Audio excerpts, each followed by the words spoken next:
সম্মানিত মা ও বোনেরা, পবিত্র রমজান মাস আল্লাহর মাস, রহমতের মাস, মাগফিরাতের মাস। আজকে কয় রোজা গেল? 3টা রোজা গেল।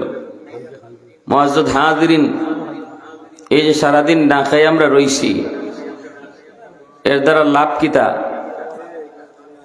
আল্লাহ পরিষ্কার কইছেন লাআল্লাকুম তাত্তাকুন। এভাবে না খাইয়া থাকলে আর আমি আল্লাহরে ডরাইয়া চললে তোমরা মুত্তাকি হয়ে যাইবা। কি হয়ে যাইবা? মুত্তাকি হয়ে যাইবা।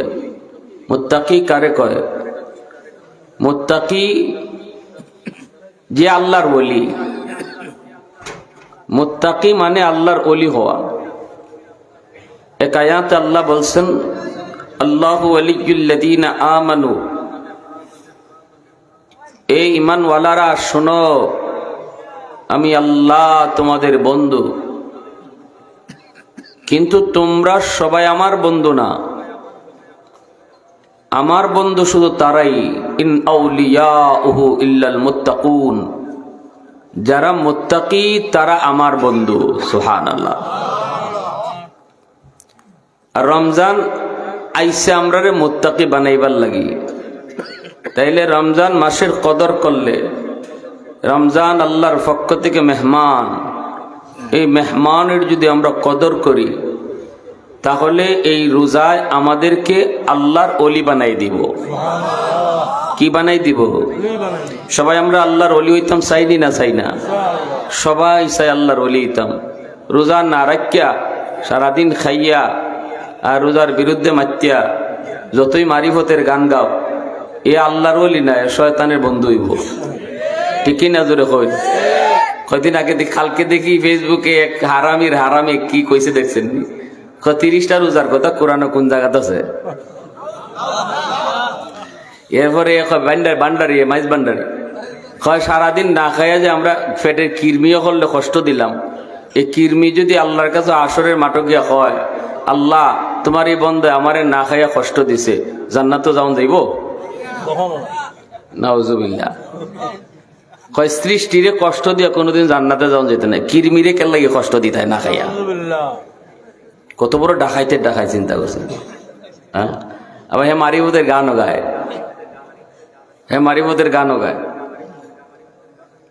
তে আল্লাহ এখন রোজা রাখকে আমার ওলি অন যায়, আর হে কয় এটা খাইতে কয় খাইয়া হে আল্লাহর ওলি হইতো।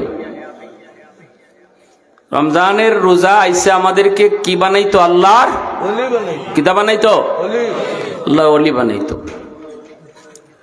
আরে খায়াত আল্লাহ কোন ইন্না আকরামাকুম ইনদাল্লাহি আতকাকুম, তোমাদের মাঝে সম্মানী যে মুত্তাকি তারা। যে মুত্তাকি আল্লাহ বলছেন সেই তোমাদের মাঝে সম্মানী।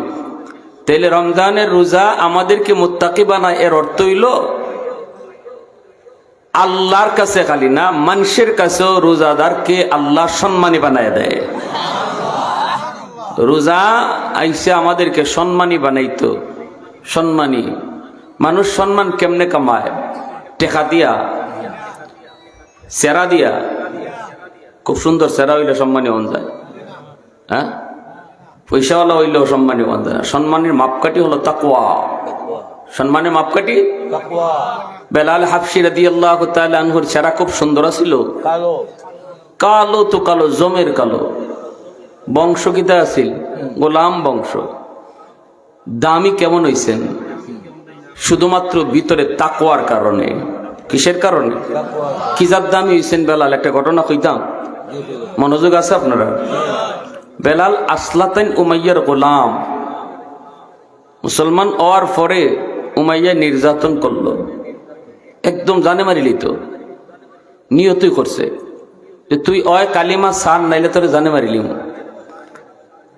এই অবস্থা দেখে হযরত আবু বকর সিদ্দিক রাদিয়াল্লাহু তাআলা আনহু গিয়া কইলা, বেলাল ইতারে খুশি করার লাগে একটু এরার দেবদেবীর নাম লইলাও, নাইলে মারিলিব তোমারে। বেলাল এখন, ভাই আবু বকর, আমার মুখ দিয়া দেবদেবীর নাম বাইর হয় না। সুবহানাল্লাহ জোরে বলো। যার জবানের মাঝে আল্লাহ নাম জপ্ত হয়ে যায়, এ ঘুমাইলেও আল্লাহ আল্লাহ জিকির করে। কুতবুল আলম সৈয়দ হুসাইন আহমদ মাদানী রহমতুল্লাহ আলীর ইন্তেকাল হয়ে গেল, কিন্তু ডাক্তারের রিপোর্ট দিতে পারে না তাই যে মারা গেছেন। কয় আমি কেমনে কইতাম তাই মারা গেছেন?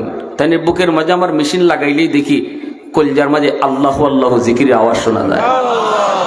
কেমনে আমি কই তাই নাই, হাত পালস ধরে কয় নাই, কিন্তু মেশিন লাগাই বুকও দেখে জিকিরের আওয়াজ।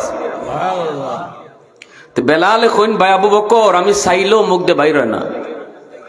আবু বকর সিদ্দিক গেল নবীর দ্বারর গিয়া কইলা ইয়া রাসূলুল্লাহ বেলালে মারি লইব। নবী গো বেলালে কিনে নই, আপনি যদি অনুমতি দেন উমাইয়া যা চাইব আমি তা দিয়ে কিনে আনিব। আল্লাহ রসুল এখন আবু বকর একটা বালা উদ্যোগ নিছ, বেলালে যে কিনবা এই কিনার সময় আমার কিছু পয়সা লাগাইও। হাসরের মাঠে আমি আল্লাহর সামনে কইতাম আল্লাহ তোমার বেলালে কিনার টেকা আমারও কিছু পয়সা আছিল। সুবহানাল্লাহ আওয়াজ দেখো কেডা কইতেছেন? আল্লাহ নবী কইতেছেন এই কথা। আল্লাহ নবী কইন। আল্লাহ জিগাইবা আমার বেলালে কেডা কিনছো? আবু বকর তুমি যখন হাত তুলবা আমি রসুলও হাত তুলতাম। কি যার দাম নবী বুঝছেন যে বেলালের দাম আল্লাহর কাছে কি পরিমাণ হইছে। জান যাইতেছে গিয়ে এরপরও কইন আল্লাহ আল্লাহ আল্লাহ, কেমন আশিক হইছেন আল্লাহর। উমাইয়ার দ্বারা আইলা আইয়া কইন উমাইয়া বেচালা। উমাইয়া কইতে নেও বেশিলাই মুখী ন। আবু বকর সিদ্দিক এখন কত দাম? উমাইয়া কয় দেলাও 10 দিরহাম। আবু বকর সাথে সাথে পকেটতে বাইর করে 10 দিরহাম দেলাইছই। উমাইয়া কয় আবু বকর ভাবছিলাম তুমি বড় জ্ঞানী, মাথার দুই একটা বুদ্ধি শুদ্ধি আছে, ওখানে দেখি কোনতুই নাই। আমি চাইছি ওই 10 টাকা, ভাবছিলাম তুমি 1 টাকা কইলেও দেলাইমু, কারণ এরে দিয়ে আমার কোনো কাম হয় না। এত মারি মারি এর পরও আমার কথা শুনে না। তুমি দি পুরা বুকা, 10 টাকা চাইলাম দেলাইছো 10 টাকা। আবু বকর সিদ্দিক বলেন উমাইয়া মানিকে মানিক চিনে, রতনে রতন চিনে, তুই বেলালকে চিনো না, বেলালকে চিনছেন আল্লাহর নবী। সুবহানাল্লাহ। আমি ঠকি নাই, তুই ঠকছো। তুই 10 দিরহাম চাইয়া ঠকছো। 100 না 1000 দিরহাম যদি চাইতে আমি আবু বকর তা দিয়েই কিনা নিতাম। সুবহানাল্লাহ।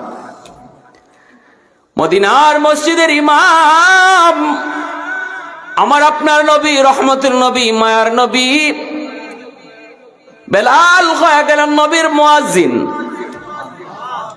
আল্লাহ নবীর personal secretary, PS. Abu Bakr নবীর পার্সোনাল সেক্রেটারি নন, উমর নবীর পিএস নন, ওসমান নবীর পিএস নন, আলীও নবীর পিএস নন রে যুবক। নবীর জির পিএস হয়ে গেলেন বেলাল হাবশি। আল্লাহু আকবার। এইবার যে কেউ নবীর সাথে দেখা করতে হলে বেলালের পারমিশন লাগতো।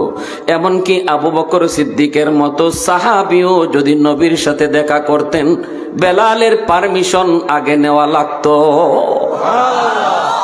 মদিনার মসজিদের ইমাম, পবিত্র রমজান মাস, বেলাল সেহরির সময় ডাকলেন, সেহরির আজান দিলেন।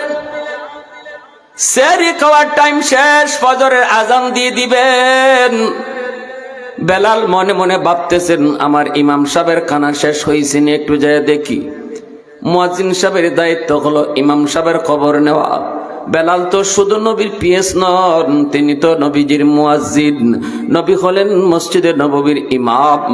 এইবার ইমাম সাহেব আজান দেলাইবেন, ফজরের আজান। সেহরির টাইম শেষ। আমাদের এলাকাতেও সেহরির সময় ডাকেনি না, ডাকে না? 5 মিনিট আছে আর 10 মিনিট আছে আর, খাইলে খাও না খাইলে নাই, দেলাইলাম আজান। দুজন আছে নিরকম। বেলালও মনে মনে ভাবতেছেন আজান যে দেলাইতাম আমার হুজুরে খাওয়ান সারছেন দেখি, আইয়া দেখুন নবীজি খাওয়ানো। নবীজি নবীজির পাশে একজন মানুষ বসা। বেলাল আইসে বলেন ইয়া রাসূলুল্লাহ, ওগো নবীজি সেহরির টাইম শেষ, আর খানা খায়েন না। নবীজি তাকায়া বলতেছেন ঠিক আছে বেলাল তুমি যাও। বেলাল চলে আসলেন। বেলাল মনে মনে ভাবছেন নবী হয়তো খানা বন্ধ করে ফেলছেন।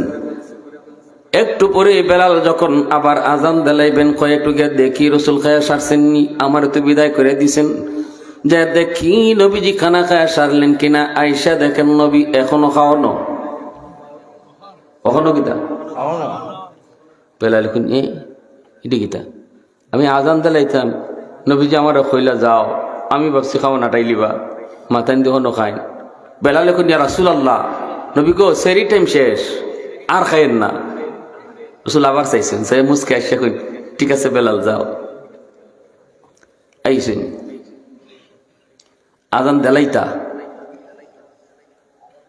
একবার নাকদম আইছে, নাকদম বুঝেননি, হ্যাঁ পানি খাইবার টাইম নাই, দৌড়ে গেছেন খুঁজে আজানটা দেওয়ার আগে দেখি দেখি গে নবীজি কিতা শুরু করলাম, আমার কইনো নাই খাইবার কথা, খালি এখন যাও। আইয়া দেখুন রসুল এখনো খাইনি, বুঝিনি। এখন তো বেলাল চিন্তায় পড়ে গেলেন, ঘটনার কি, মানুষটা পাশে যে মানুষটা বসা, মানুষটারও চিনি না। নবীজিও মুচকে হাসেন, ওই মানুষটাও মুচকে হাসে। বেলাল আইসা বলেন ইয়া রাসূলুল্লাহ, দুইবার আসলাম, দুইবারই বললেন যাও খানা শেষ করমনে যাও, কিন্তু শেষ করেন না, খালি খান। ওগো নবীজি এখন তো একবারে গাড়ি মুখ লেগে গেছে, আর খায়ের না, খুদার কসম সেরি টাইম শেষ। বেলাল এবার কসম খাইতে বাধ্য হইছেন, আজান দেলাইতা, নবীজির খাওয়ানো রেখে আজান দিন কেমনে। ইয়া রাসূলুল্লাহ, খুদার কসম সেরি টাইম শেষ। যেই মাত্র বেলাল কসম খাইলেন, এইবার নবীজি বলেন তাড়াতাড়ি খানা বন্ধ করো। পাশে যিনি আছিলেন তারা বলতেছেন তাড়াতাড়ি সব গুছাও, আমার বেলাল কসম খেয়ে ফেলছে। নবীজি কসম খাওয়া শুই না, সাথে সাথে নবীজি কেঁপে উঠলেন, মুখের খানাটাও নবী ফালাইয়া দিলেন, পানিটাও আর খানা খান নাই। আল্লাহর নবী সোজা চলে আসলেন মসজিদে, ফজরের নামাজের ইমামতি করলেন নবীজি। মিম্বরে বৈশেই নবী বলতেছেন সাহাবীরা কে কোথায়, সামনে একটু বসো। সাহাবায়ে কেরাম নবীর সামনে বসা। এইবার নবী বলতেছেন শোনো সাহাবীরা, এবার তোমরা একটু মন দিয়ে শোনো, কই আমার বেলাল? বেলাল বলেন লাব্বাইক ইয়া রাসূলুল্লাহ। নবীজি বলতেছেন সাহাবীরা, আজকে বেলাল আমারে সেহরির সময় আজান দেলাইব, ফজরে আজান দেওয়ার আগে যায় আমারে দেখছে, দেখে আমি খাই। দ্বিতীয়বার গিয়া দেখে আমি খাই, গিয়া কইছে সেহরির টাইম শেষ, আমি খালি কইছি আচ্ছা ঠিক আছে দেখতেছি। দ্বিতীয়বারও গিয়া পাইছে আমি খাওয়ানো, তৃতীয়বারও গিয়া দেখছে আমি খাওয়ানো, তখন দেলাইছে কসম। এখন আমি তাড়াতাড়ি খানা বন্ধ করে চলে এসেছি, পানিটাও ঠিক মতো খাই নাই। সাহাবীরা তোমাদের মনে অনেকের মনেই প্রশ্ন জাগতে পারে, কেন আমি এমন করলাম? বেলালের মনে তো প্রশ্ন আছেই, কেন আমি এমন করলাম? বেলাল এবার তুমি শোনো, আমার পাশে যেই মানুষটা বসা ছিল তারে চিনোনি? বেলাল কয় না গো নবী, কোনোদিন দেখি নাই, এই মানুষটারে কোনোদিন আমি দেখি নাই। নবীজি বলেন বেলাল, এই মানুষটা মানুষ না, সেনের নূরের তৈরি ফেরেশতা, যার নাম হলো জিব্রাইল। তুমি যখন প্রথম যা কইছো নবী গো সেহরির টাইম শেষ, জিব্রাইল আমারে কয় না গো নবী, আল্লাহ কইছে আরো টাইম আছে, খানা খান। তুমি কও শেষ, আল্লাহ কয় আছে। দ্বিতীয়বার যখন তুমি যা কইছো সেহরির টাইম শেষ, তখনও জিব্রাইল কয় না গো নবী টাইম আছে, খান। তৃতীয়বার তুমি যখন যা কইছো সেহরির টাইম শেষ, তখনও জিব্রাইল কয় আরো কিছু টাইম আছে। কিন্তু যেই মাত্র তুমি কসম খেয়ে ফেলছো, সাথে সাথে আল্লাহ পাক কয় জিব্রাইল আমার বন্ধুরে জানায় দাও টাইম কিছু আরো বাকি আছিল। কিন্তু আমার বেলাল, আমি আল্লাহর কাছে অত দামি, অত দামি, অত দামি, অত সম্মানী, আমার বেলালের কসমের সম্মান রক্ষার্থে আমি আল্লাহ টাইম অফ করে দিছি।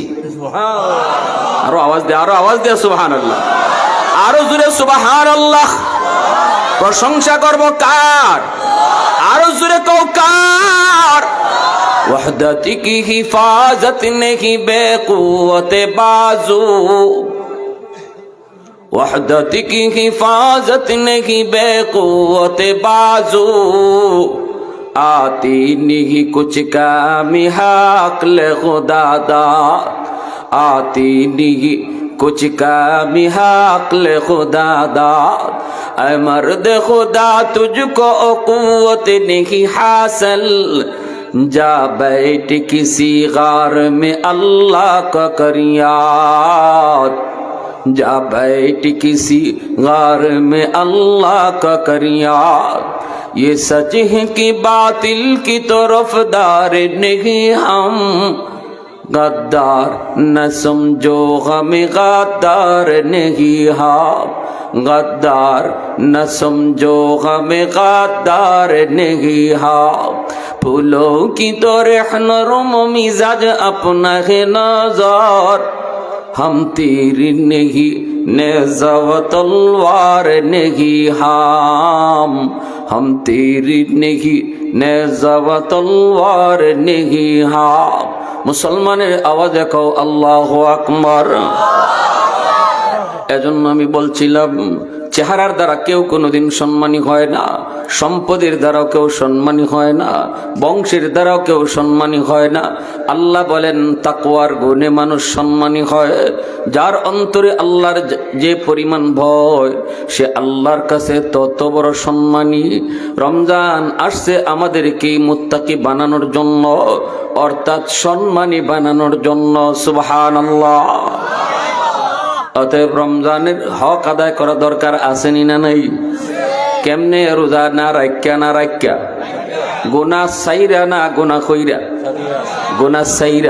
গুনাহ সাইরা রোজার হক আদায় করুন। তারাবি 8 রাকাত পইরা না 20 রাকাত পইরা? জোরে কও। 8 রাকাত না 20 রাকাত? 8 রাকাত বলতে কোনো তারাবিই নাই। 8 রাকাত তাহাজ্জুদ পড়ো, তারাবি 20 রাকাত পড়ো, কোনো ঝামেলা নাই। ঠিক না? নি বুখারীতে যে 8 রাকাতের কথা, এটা তারাবি না, এটা তাহাজ্জুদ। এটা কি? তাহাজ্জুদ। রাসূল তাহাজ্জুদ পড়ছেন 8 রাকাত, তারাবি 20 রাকাত। রাজি আছি না ইনশাআল্লাহ? যখন রাজি আছি না ইনশাআল্লাহ?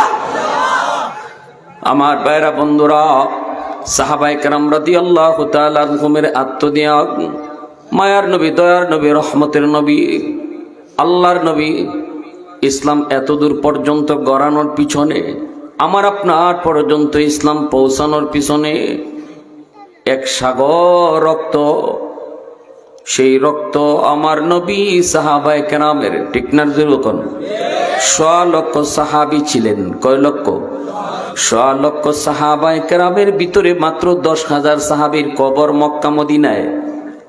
1 লক্ষের উপরে সাহাবায়ে কেরামের কবর মক্কা মদিনায় হয় না, মক্কা মদিনায় পাওয়া যায় না। অথচ মক্কা মদিনায় তাদের বাড়ি, কবর তাদের বাড়িতে হয় নাই, এলাকায় হয় নাই, মরণটা বিবি বাচ্চার কাছে হয় নাই। এই দ্বীনের জন্য, ইসলামের জন্য দেশ থেকে দেশান্তর তারা সফর করেছেন। কারো কবর হয়েছে আফ্রিকায়, কারো কবর হয়েছে ইউরোপে, কারো কবর হয়েছে চীনে। বিভিন্ন জেলায়, বিভিন্ন জায়গায় নবীর সাহাবায়ে কেরামের কবর হয়েছে। নিজের জন্মভূমিতে কবর খুঁজে পাওয়া যায় মাত্র 10,000 সাহাবীর, আর লক্ষর উপরে সাহাবায়ে কেরামের কবর পৃথিবীর দিক দিগন্তে ছড়িয়ে আছে। সুবহানাল্লাহ। এ আল্লাহর গোলাম, আমার নবী, রহমতের নবী, মায়ার নবী, রোম সম্রাটের কাছে নবীজি চিঠি পাঠান, কালেমার দাওয়াত দিয়ে চিঠি পাঠান। নবীজির সাহাবী হারিস ইবনে উমাইর রাদিয়াল্লাহু তাআলা আনহু, কিন্তু রোম সম্রাট অত্যন্ত চরমভাবে ওনাকে শহীদ করলো, দূত হত্যা করে ফেলল, হাত পা নাক মুখ সব অঙ্গগুলি কেটে ফেলল। অপরাধ কেন? তিনি নবীর চিঠি নিয়ে গেলেন। আল্লাহর নবীর কাছে এই খবর আসা মাত্রই নবীজি ভেঙ্গে পড়লেন। নবীজির চোখ দিয়ে দর দর করে পানি পড়ে। নবীজি কান্দেন, আমার হারেসের তো কোনো দোষ নেই। দোষ যদি হয় আমি নবীর হয়েছে, কারণ চিঠি পাঠাইছি আমি, আমার দোষ হইলে দোষ হইব, কিন্তু যে লইয়া গেছে তার তো কোনো দোষ নাই। দূত হত্যা করা আন্তর্জাতিক আইনেও দণ্ডনীয় অপরাধ, কারণ দূতের কোনো দোষ নাই। বাহক বাহক তার কোনো দোষ আছে?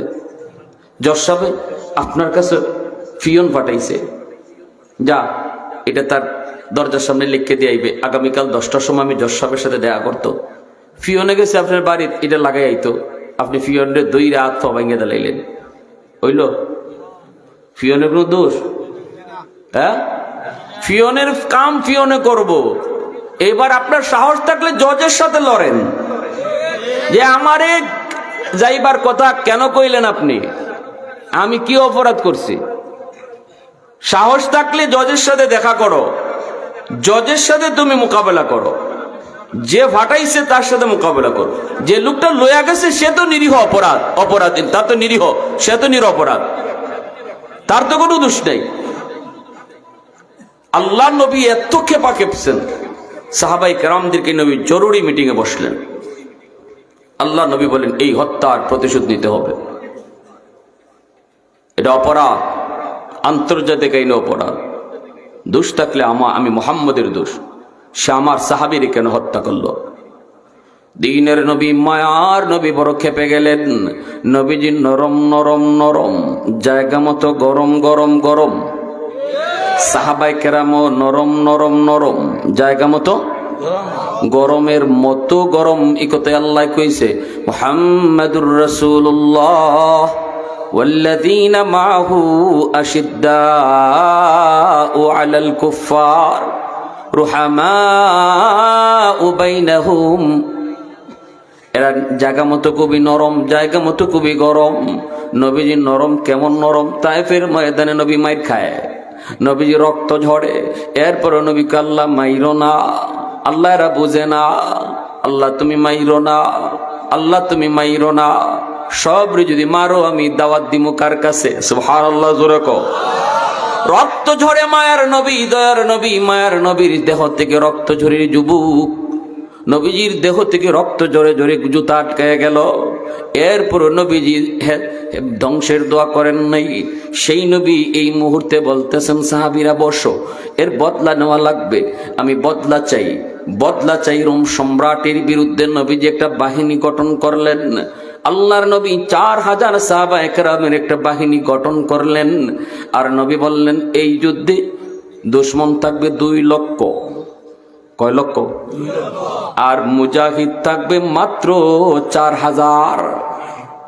2 লক্ষের মোকাবেলা কয় হাজার?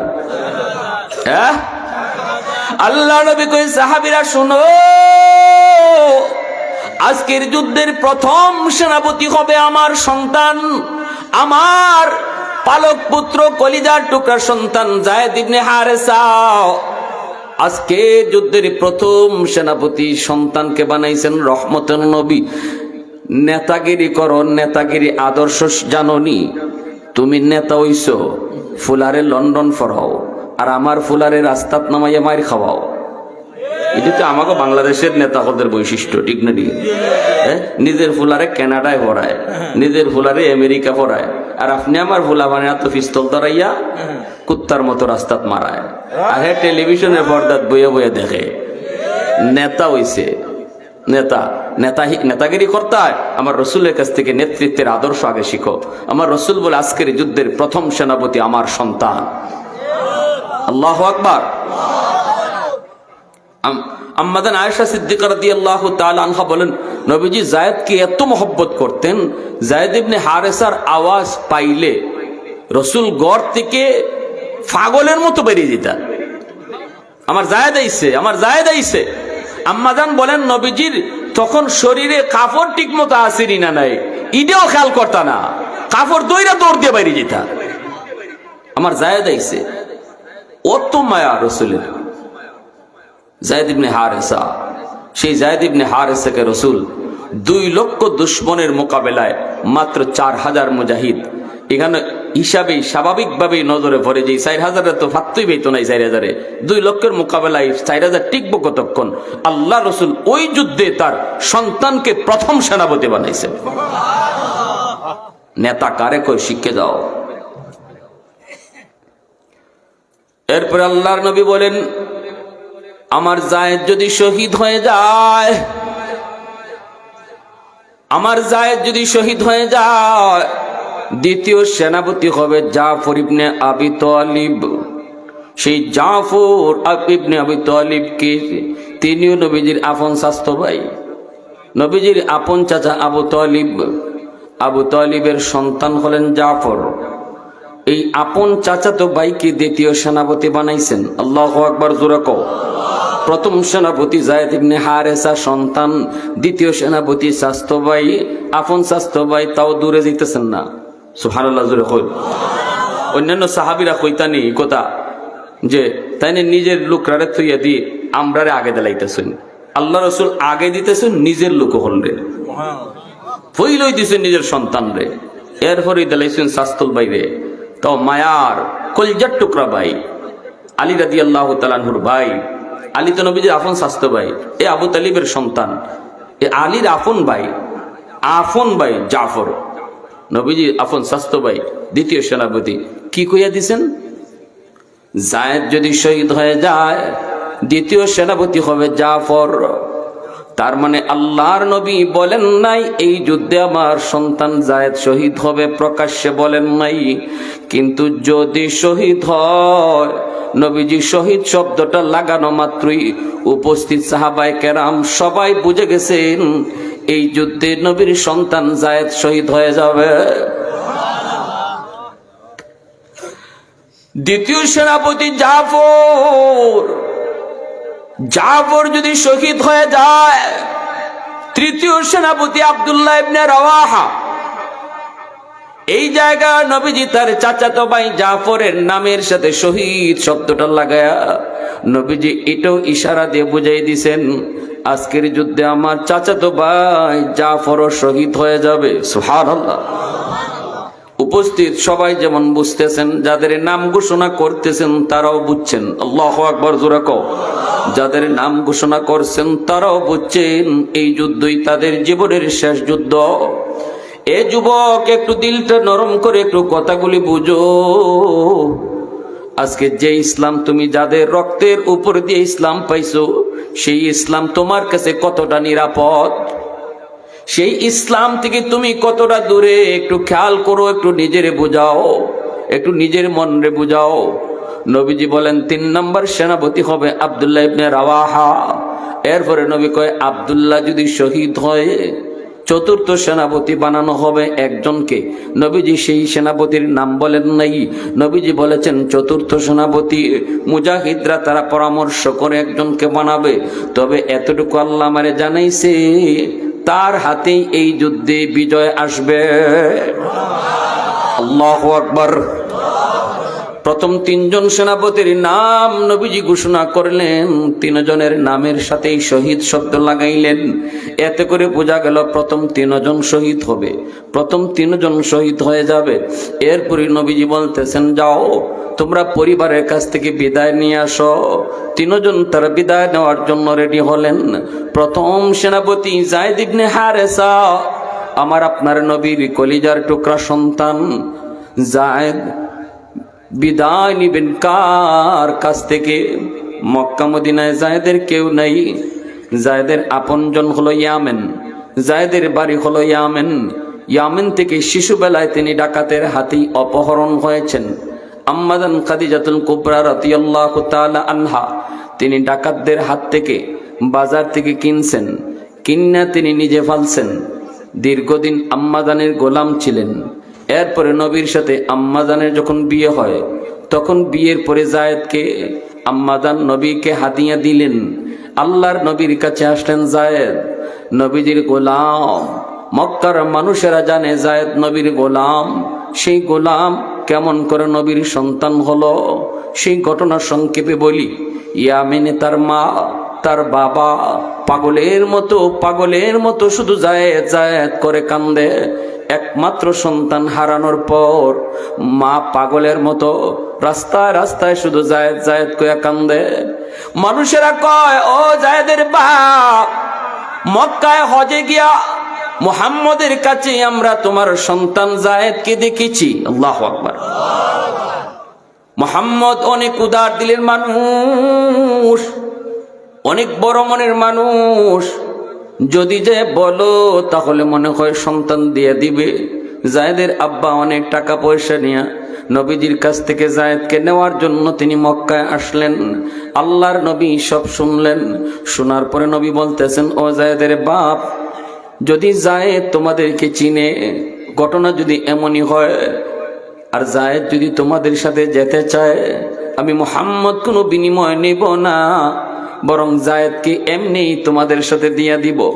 নবীজি ডাক দিলেন, জায়েদ বাবা, এ রুমে আসো।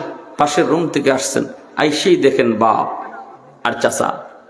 প্রায় 10 বছর পর হারানো সন্তান, 10 বছর পরে বাপ আর সন্তানের প্রথম দেখা। একজন হারানো সন্তান বাপ মা যখন ফিরে পায়, তখন ওই মা আর ওই বাবাই জানে যে ওই সময়টাতে বাপ মার মনে কত আনন্দ থাকে। পৃথিবীতে এর চেয়ে সুখ, এর চেয়ে আনন্দ আর হয় না।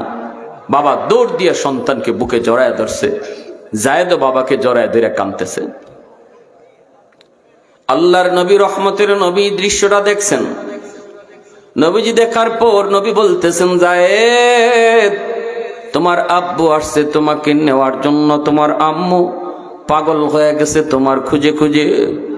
বাবা তুমি যদি বাপ মার কাছে যেতে চাও, আমি খুশি মনে তোমাকে বিদায় দিব। বিন্দু পরিমাণ একটা টাকাও আমি বদলা নিব না। তুমি যেতে চাইলে যেতে পারো। আর যদি আমি মুহাম্মাদুর রাসূলুল্লাহর কাছে থাকতে চাও, আমি আজীবন তোমাকে বুকে আগলায় রাখবো। এখন সিদ্ধান্ত তোমার কাছে বাবা, বাপ মার কাছে যাবা নাকি আমি মুহাম্মদের কাছে থাকবা?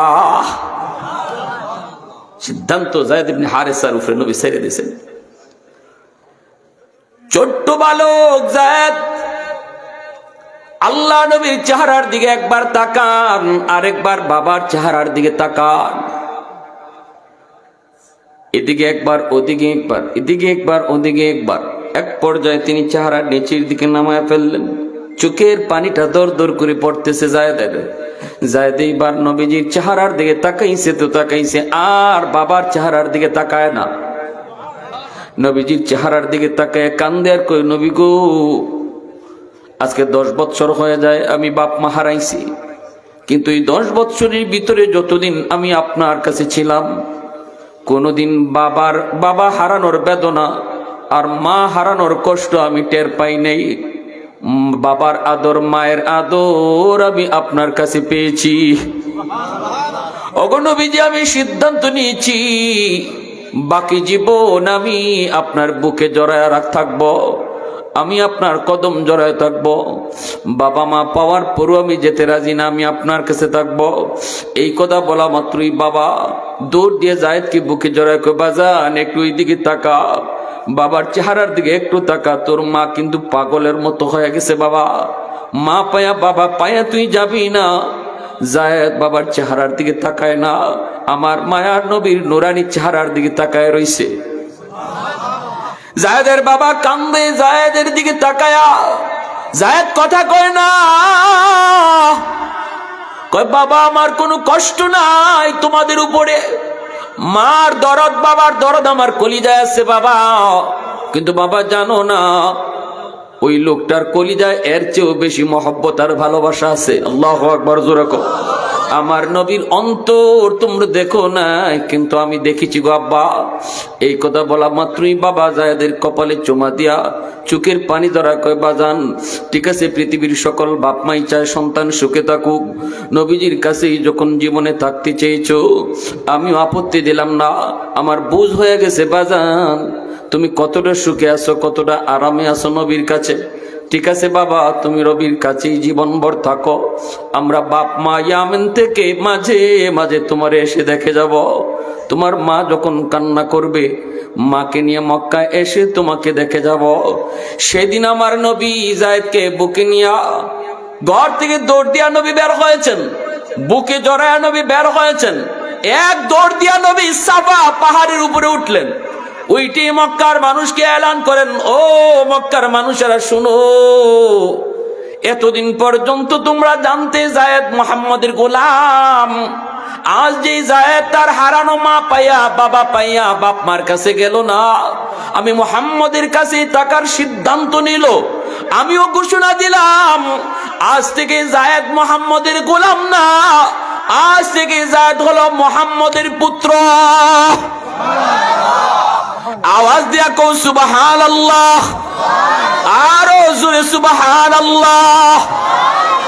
ऐ हबीबे किबरिया तुम पर सलाम, ऐ हमारे दिल रुबा तुम पर सलाम, दिल सदा कहता रहा तुम पर सलाम, ऐ इमामुल अंबिया तुम पर सलाम, मस्जिदे अक़सा में जुमला अंबिया, मस्जिदे अक़सा में जुमला अंबिया, मुक़्तदी थे और वहाँ तुम मुक़्तदा, मुक़्तदी थे और वहाँ तुम मुक़्तदा,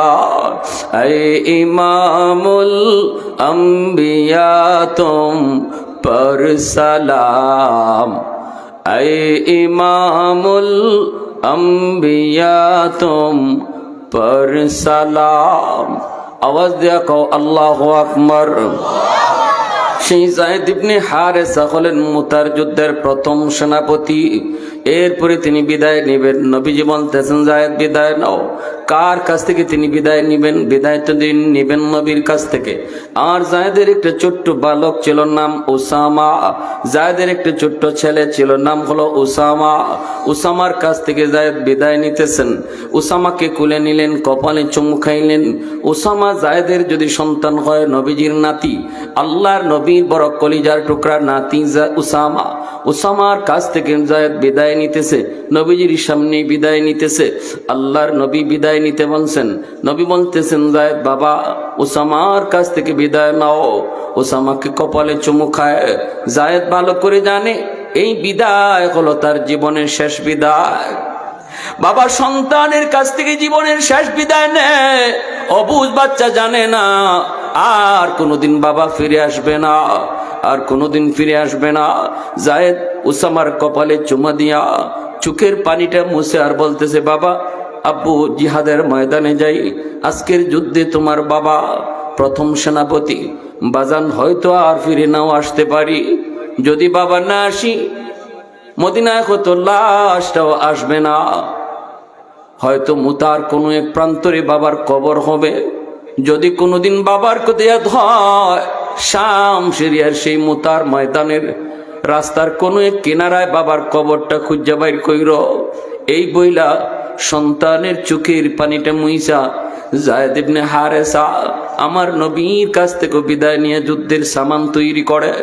এইদিকে জাফর ইবনে আবি তালিব নবীজির চাচাতো ভাই, তাকেও নবী বললেন জাফরে যাও বিদায় নিয়ে আসো। জাফর ইবনে আবি তালিবের দুইটা অবুঝ বাচ্চা আছে। বাড়িতে গেলেন বিদায় নেওয়ার জন্য। বাচ্চার কাছ থেকে বিদায় নিবেন, বিবির কাছ থেকে বিদায় নিবেন। তিনি তো জানেন জীবনের শেষ বিদায়, আর কোনোদিন ফিরবেন না। সন্তান তো এটা জানে না, বিবিও তো এই কথা জানেন না।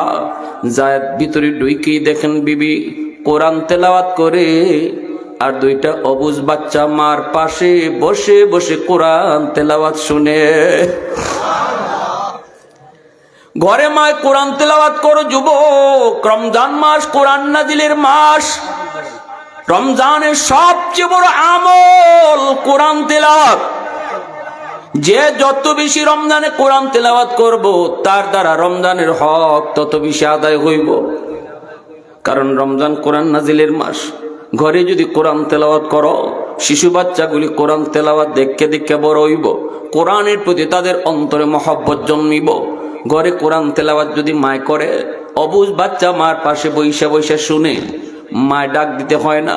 ঘরে যদি মায় নামাজ পড়ে, দেখবেন অবুঝ বাচ্চাটা মার সাথে নামাজে দাঁড়ায়। ঘরের ভিতরে যা আমল হয় প্রতিটা আমলের আসর সন্তানের উপরে পড়ে। এজন্যই নবীজি কইছে নফল নামাজ সুন্নত নামাজ ঘরে পড়ো, ফরজ নামাজ মসজিদে গিয়া পড়ো, সুন্নত নামাজ ঘরে পড়ো।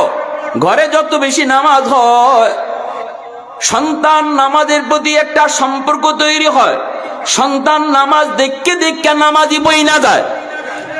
শিশুকাল থেকেই নামাজের সাথে একটা মহব্বত তৈরি হয়, কারণ শিশুকালই দেখেছে মা নামাজ পড়ে, বাবা নামাজ পড়ে। এই নামাজ পড়া দেখা দেখা সন্তান নামাজি বনে যায়। শুইনা শুইনা যেটা শিখে আর দেখে দেখে যেটা শিখে, শোনার চেয়ে দেখে দেখে শিখাটা দিলের মধ্যে বেশি বয়। জাফর ঘরের ভিতরে যা ঢুকলেন, ঢুইকা বিবিকে ডাক দিয়ে বলেন, বিবি গো, অল্প সময়ের জন্য একটু কোরআন তেলাওয়াত বন্ধ করো। বিবি সাহেব কোরআন তেলাওয়াত বন্ধ করলেন। এইবার জাফর যায় বলতেছে, বিবি বিদায় দাও, বিদায় দাও। আজকের যুদ্ধে দ্বিতীয় সেনাপতি তোমার স্বামী জাফর, বিদায় দাও গো বিবি, হয়তো ফিরে আসা হবে না। জিহাদের ময়দান বড় খতরনাক, হয় কল্লা আনতে হয়, নয় কল্লা দিতে হয়। বিবি গো একটু বিদায় দাও, বিদায় দাও। তাও কয় না, নিশ্চিত এই যুদ্ধ থেকে আর তিনি ফিরবেন না, এই কথা তিনি কন না। কইতেছেন হয়তো নাও ফিরতে পারি। বিবি সাহেব কয়, বিবি স্বামী গো, আমি একটু মুনাজাত করব, আপনি আমার সাথে আমিন আমিন বলবেন। দুটা বাচ্চা বাবার দুই দিকে এসে বাবাকে জড়ায় ধরছে। জাফর কই, বিবি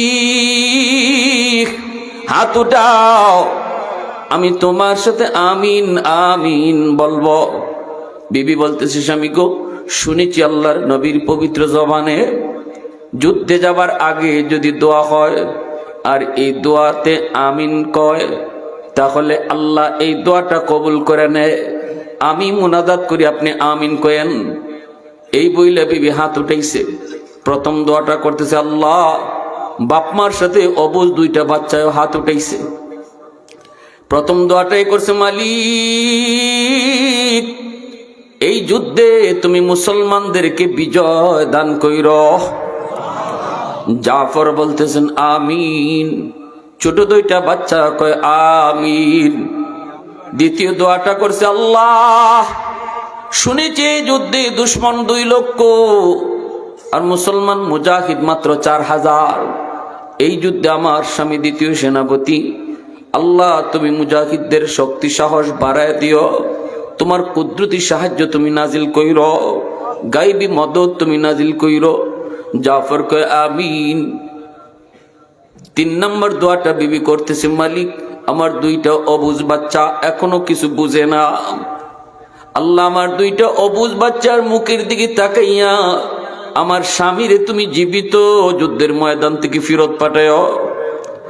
যেই মাত্র এই দোয়া করেছে জাফর আমিন আর কয় নাই। নবীজির সাহাবী জাফর হাত উঠানো ঠিক, আগে 2 বার আমিন কইছেন, কিন্তু এই দোয়াটাতে আমিন কর নাই। আমিন না কইয়া তলোয়ারের বাট দিয়া বিবির হাত 2টা নিচে নামায় দিছেন। হাত 2টা নিচে নামায় দেয়া কই, বিবি গো, প্রথম দুটা দোয়া আল্লাহর দরবারে কবুল হবে, কিন্তু তৃতীয় দোয়াটা কবুল হবে না। বিবি গো, আমি চাইছিলাম না তোমাকে বলবো, কিন্তু বলতে তুমি বাধ্য করেছ, কারণ আমার নবী আমার নামের সাথে শহীদ শব্দ লাগাই দিছেন। আমার পরে আরেকজন সেনাপতির নাম নবী ঘোষণা করেছেন। এতে করে সবাই বুঝে গেছে এই যুদ্ধই আমার জীবনের শেষ যুদ্ধ, আমি জীবিত ফিরবো না গো বিবি, এই দোয়াটা কবুল হবে না। দোয়া কইরো কিয়ামতের ময়দানে জান্নাতে তোমার সাথে আমার সন্তানের সাথে আল্লাহ দেখা করায় দিব।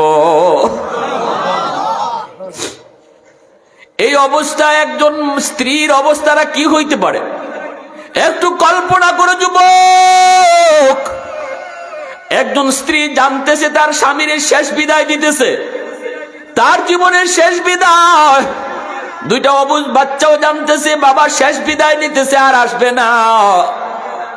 অবুঝ 2টা বাচ্চার চোখ থেকে পানি পড়ে। জাফর 2টা বাচ্চার চোখের পানি মুছে কপালে চুমু খায়। বাচ্চারা কান্দে, কয় আব্বু, আম্মু কান্দে, তুমিও কান্দো, কি হয়েছে আব্বু? আব্বু সামনে ঈদ, বন্ধুদের জন্য তাদের বাবা নতুন জামা কিনতেছে, আমাদের জন্য কি তুমি নতুন জামা কিনবে না? জাফর চোখের পানি মুছে আর কয়, বাবা জান্নাতে আল্লাহ জান্নাতি জামা তোমাদেরকে ফরাইব। এই বইলে চোখের পানিটা মুছে জাফর তিনি বিদায় নেয়। আজকে তোমার আমার দ্বারা ঠিক মতো নামাজ হয় না, তোমার আমার দ্বারা ঠিক মতো রোজা হয় না, প্রতিনিয়ত আমরা আল্লাহরে নারাজ করি। বলো কিয়ামতের ময়দানে জাফরের দুইটা বাচ্চার সামনে যদি যুবক তোমারে আমারে আল্লাহ দাঁড় করায়, আর যদি কয় একটু মুখ দেখাও, জাফরের অবুজ এতিম দুইটা বাচ্চার সামনে মুখ দেখাও, তুমি আমি মুখ দেখাইবার মতো কোনো সুযোগ থাকতো না। শরমে মাথা নিচু হয়ে আইব। আল্লাহ যদি কয় এত বড় কুরবানি জাফরের সন্তানে দিল,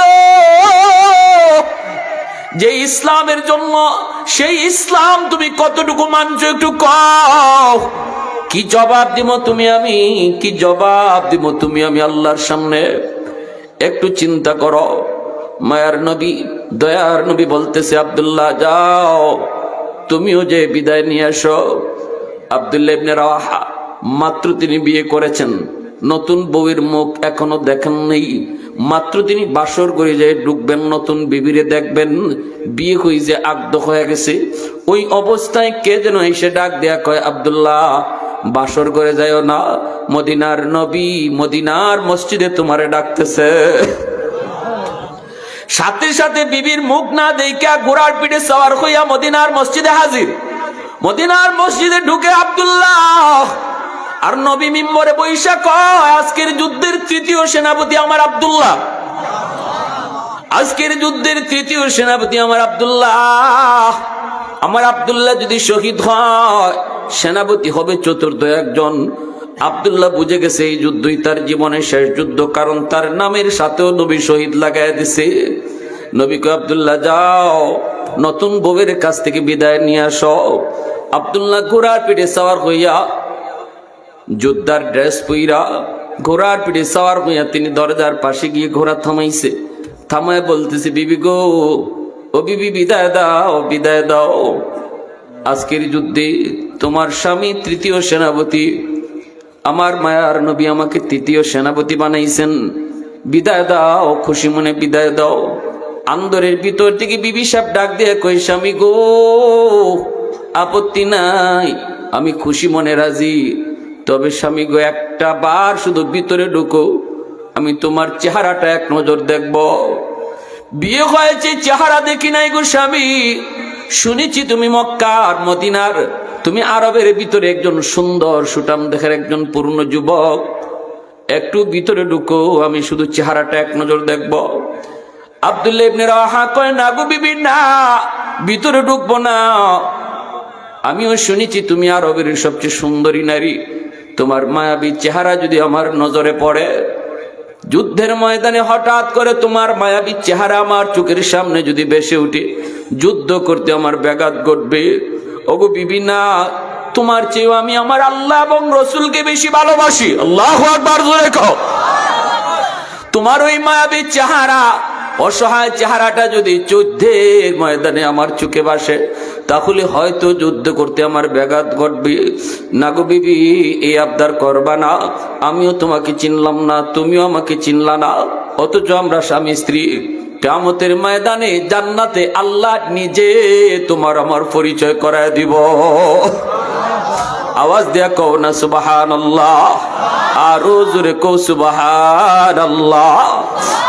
सय्यिद कौनैन तेरी जाने सारों को सलाम, यानी गिरदोन नबूवत के सितारों को सलाम, उन हिजाजी गाजियों को शहसवारों को सलाम, यानी गिरदोन नबूवत के सितारों को सलाम, यानी गिरदोन नबूवत के सितारों को सलाम। मोहब्बतेर साथे कहो अल्लाहु আকবার।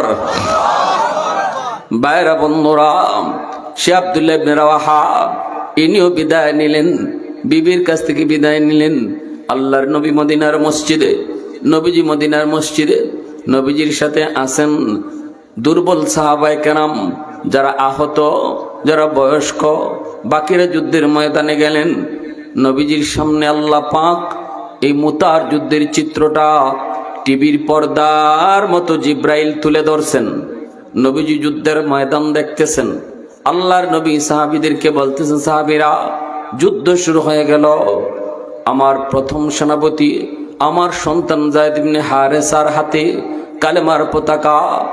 যায়েদ বীর বিক্রমী যুদ্ধ করতেছে। নবী বলতেছেন সাহাবীদেরকে, আমি দেখতেছি আমার যায়েদ বীর বিক্রমে যুদ্ধ করে। যুদ্ধ করতেছেন। হঠাৎ করে নবী চিৎকার দিয়ে বলেন, সাহাবীরা এই মুহূর্তে আমার সন্তান যায়েদ শহীদ হয়ে গেছে। দ্বিতীয় সেনাপতি জাফর কালেমার পতাকা হাতে নিলেন। আল্লাহর নবী বলতেছেন, আমার জাফর পতাকা হাতে নিল, বীর বিক্রমী যুদ্ধ করতেছে, দুশ্মনের কল্লা ফালাইতেছে, জাফরের সামনে আগাইতেছে। হঠাৎ করে নবী বলতেছেন, আমার জাফরের একটা হাত দুশ্মনরা কেটে ফেলছে। বাম হাতে পতাকা নিয়ে নিছে, পতাকা মাটিতে পড়তে দেয় না। আমার জাফরের বাম হাতটাও দুশ্মনরা কেটে ফেলেছে, তবু জাফর পতাকা মাটিতে পড়তে দেয় না। জাফর কামড় দিয়া ইসলামের পতাকা তুলে ধরছে। আল্লাহু আকবার। হাত নাই, পতাকা কামড় দিয়ে উঁচা করে রাখলো। এরপরে নবী বলেন, আমার জাফরের দেহটাও দ্বিখণ্ডিত করে ফেলছে। আমার জাফর মাটিতে পড়ে গেল, পতাকা মাটিতে পড়তে দেয় না, কামড় দিয়ে পতাকা টিকি ধরে রাখছে। এরপরে নবী বলতেছেন, সাহাবীরা শুনো, তৃতীয় সেনাপতি আব্দুল্লাহ ইসলামের পতাকা হাতে নেওয়ার জন্য জাফরের কামড় সারাইতে চায়, পতাকা হাতে দিয়ে কামড় সারাইতে চায়, কিন্তু জাফর কামড় যে ধরছে কামড় সারে না।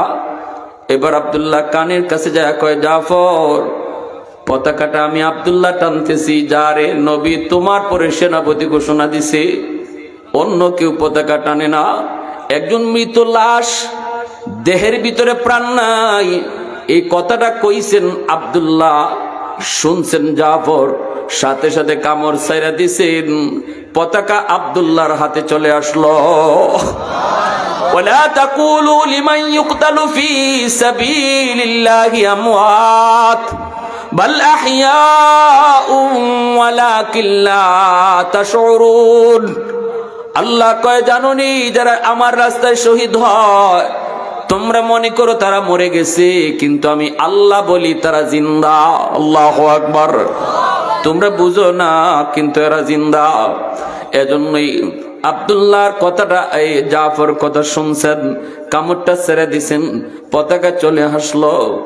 এবার আব্দুল্লাহর হাতে নবীজি বলতেছেন, আমার আব্দুল্লাহ কালেমার পতাকা হাতে নিয়ে সামনে চলতেছে, বীর বিক্রমে যুদ্ধ করতেছে, দুশ্মনরে কচুকাটা করতেছে, সামনে আগাইতেছে। এরপরে নবী হঠাৎ করে বলেন, আমার আব্দুল্লাহ শহীদ হয়ে গেছে, আব্দুল্লাহ শহীদ হয়ে গেছে। এজন্য রাসূল কয়, এখন সেনাপতি কে হবে? উপস্থিত মুহূর্তে নবী ডাক দিয়া কয়, এখন যারা সেনাপতি বানানো হয়েছে সাহাবীরা জানোনি সে কে? যার হাতেই এই যুদ্ধে বিজয় আসবে আল্লাহ আমারে জানাইছে, সে আর কেউ নয়, সে হলো ইসলামের, সে হলো আল্লাহ পাকের তলোয়ার, যার উপাধি হলো সাইফুল্লাহ, যার নাম হলো খালিদ বিন ওয়ালিদ রাদিয়াল্লাহু তাআলা আনহু। আল্লাহু আকবার। খালিদ বিন ওয়ালিদের হাতে ইসলামের পতাকা, দ্বীনের নবী, মার নবী কয়, সাহাবীরা শুনো, আমার জাফরের দুইটা অবুঝ এতিম বাচ্চার কথা মনে পড়ে আমার চোখ দিয়া পানি ঝরে। আর আল্লাহ আমার সাথে সাথে জিব্রাইল পাঠায় সান্ত্বনা দিয়া কয়, নবী গো, জাফরের জন্য আপনি কান্দেন না, দুইটা হাত তার নিয়ে গেছে দুশ্মন, কিন্তু আমি আল্লাহ কথা দিলাম জান্নাতে তারে দুইটা পাখা আমি লাগাই দিব। এই দুইটা পাখা দিয়ে আপনার জাফর জান্নাতের ভিতরে যে কোনো জান্নাতে উড়ে বেড়াতে পারবে, যে কোনো জান্নাতে সে উড়ে বেড়াবে, কেউ তারে বাধা দিবে না। সেদিন থেকেই জাফর ইবনে আবি তালিবের উপাধি হয়ে গেল জাফরের তৈয়ার, উড়ন্ত জাফর। নবীজি উপাধি দিছেন। খালিদ বিন ওয়ালিদের হাতে ইসলামের পতাকা, চতুর্থ সেনাপতি। যুদ্ধ শুরু হয়ে গেল। নবীজি বলতেছেন, এবার যুদ্ধ হবে, এবার যুদ্ধ হবে, এখন থেকে যুদ্ধের নতুন মোড় নিবে। আল্লাহু আকবার, জোরে কও। খালিদ বিন ওয়ালিদ রাদিয়াল্লাহু তাআলা আনহু পতাকা হাতে নিয়ে সেনাপতির দায়িত্ব পাইয়া সাথে সাথে তিনি সৈন্য বদলায় ফেললেন। যারা সামনের ফ্রন্টে ছিল তাদেরকে পিছনে ফ্রন্টে নিয়ে গেলেন, আর পিছনে যারা ছিল তাদেরকে সামনের ফ্রন্টে নিয়ে গেলেন। দুশ্মনরা মনে করেছে এরা নতুন যোদ্ধা, আসলে এরা পুরান যুদ্ধ। ওই দুশ্মনরা কই কিরি যারা আছে এদের সাথে দিতে পারি না, আবার মুসলমানদের পক্ষে নতুন সৈন্য আইছে। বীর বিক্রমে যুদ্ধ। বুখারী জিলদে সানি কিতাবুল মাগাজি, ইমাম বুখারী রাহমাতুল্লাহ আলাইহি বলেন, জাফর ওই খালিদ বিন ওয়ালিদের হাতে মুতার যুদ্ধে 9টা তলোয়ার ভাঙছে। কয়টা তলোয়ার ভাঙছে? 9টা তলোয়ার ভাঙছে। খালিদ বিন ওয়ালিদ বলেন, আমি তলোয়ার যখন ঘুরানি দেই, আমার হাতের তলোয়ার আমার হাতে 3 হাত 3.5 হাত, কিন্তু যখন ঘুরানি দেই তখন দেখি 10 হাত হয়ে যায়। এক একটা ঘুরানিতে শত শত দুশ্মনের কল্লা জমিনে পইরা যায়। পুরা যুদ্ধের ময়দানে দুশ্মনের শুধু কল্লা আর কল্লা, দুশ্মনের শুধু কল্লা আর কল্লা। অল্প সময়ের ভিতরে দুশ্মন দিশেহারা হয়ে গেল। খালিদ বিন ওয়ালিদের আক্রমণ তারা টিকতে পারল না। মুহূর্তের ভিতরেই যুদ্ধের পরিবেশ মুসলমানদের পক্ষে আসলো। আল্লাহু আকবার, জোরে কও, আরো জোরে কও, আল্লাহু আকবার। 1 লক্ষর উপরে দুশ্মন বাকছে, আর বাকি 1 লক্ষ লাশ হইয়া পড়ে রইছে। পাশে দরিয়ার পানি লাল হয়ে গেছে।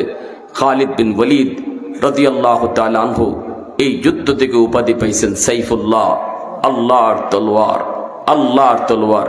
ওনার হাতে ঐতিহাসিক বিজয় আসছে। 4000 মুজাহিদ লইয়া 2 লক্ষ দুশ্মনের মোকাবেলায় এই ঐতিহাসিক বিজয় খালিদ বিন ওয়ালিদের হাতে আসছে। আল্লাহু আকবার, জোরে বলো। প্যারে হাজরিন, এজন্য খালিদ বিন ওয়ালিদ রাদিয়াল্লাহু তাআলা আনহু ইনি শহীদ হইতে পারেন নাই।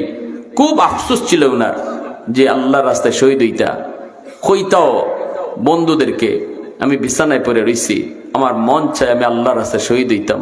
তাই কইতা, দেখছেন আমার শরীরটা। এক দোস্ত শরীরটা দেখে 1 ইঞ্চি জায়গা বাদ নাই যেখানে তলোয়ারের আঘাত নাই।